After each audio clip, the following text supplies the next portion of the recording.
Eretta parrocchia nel settembre del 2021, la chiesa di Nostra Signora della Speranza di Francolano, intitolata un mese più tardi, nell'ottobre di 25 anni fa, raccoglie l'eredità di una devozione profonda, quella per Maria. In questa zona che vive fra Sestri Levante e Casarza Ligure, negli anni si sono avvicendati diversi sacerdoti e ora, dopo il Covid, si fa strada la conversione che propone il Vangelo nella quarta domenica di Quaresima, ossia il brano che racconta l'incontro fra Gesù e il cieco nato, che porta a riflettere sull'opportunità di un cambiamento di sguardo anche sulla vita di comunità. Un calo di presenze, ma come ci dice sempre il Don, non è quello a cui dobbiamo guardare, non dobbiamo guardare i numeri, ma dobbiamo guardare al cuore delle persone, no? E pian pianino stiamo cercando di costruirlo, sia come singoli che come comunità. Cerchiamo di sfruttare ogni occasione che ci si presenta, anche per vivere momenti insieme di convivialità, di scambio, di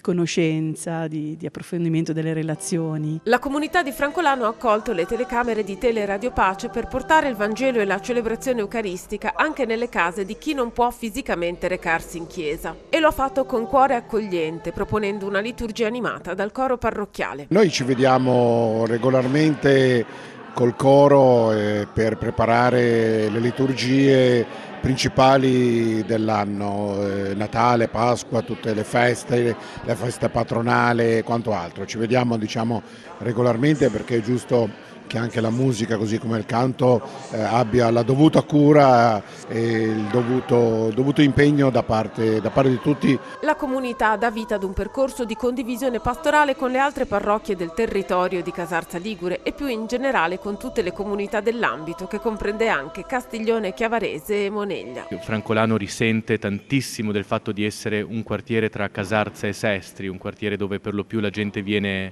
ad abitare di passaggio e c'è poco radicamento al territorio. Questo ne risente anche la partecipazione all'Eucarestia piuttosto che all'attività del catechismo. Però ecco, se uno si ferma ai numeri credo che sia già sconfitto in partenza. Il Signore non guarda i numeri, guarda la qualità. Ecco, questa comunità è una comunità capace di essere famiglia e questo come parroco credo che sia un dono grande.